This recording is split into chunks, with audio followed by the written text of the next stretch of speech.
Hello everyone. আজ আমি আপনাদের সামনে খুব গুরুত্বপূর্ণ একটা তথ্য শেয়ার করতে চলেছি regarding first AC with coop. যদি আপনারা ফার্স্ট এসি উইথ কুপ পেতে চান তবে অবশ্যই দুটো টিকিট আলাদা কাটবেন। যদি একসাথে অনেকে জার্নি করেন, সব টিকিট একসাথে কাটলে কিন্তু আপনাদের কেবিন পাওয়ার সম্ভাবনা কিন্তু বেশি হবে। কিন্তু দুটো টিকিট যদি আলাদা করে কাটেন সেক্ষেত্রে কিন্তু কুপ পাওয়ার সম্ভাবনা বেড়ে যাবে। আর আপনারা দেখতেই পাচ্ছেন কূপের ভেতরটা খুব সুন্দর, even night lamp as well as regular ল্যাম্পের ব্যবস্থা কিন্তু এখানে আছে। পাশে স্টিয়ার্স, অর্থাৎ বয়স্ক লোক যদি থাকে তারা সহজেই কিন্তু উপরে উঠতে পারবে।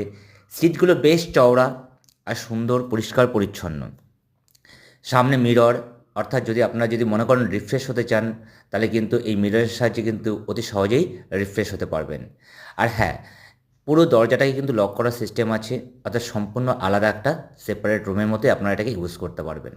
ভালো লাগলে অবশ্যই লাইক, শেয়ার অ্যান্ড সাবস্ক্রাইব করবেন।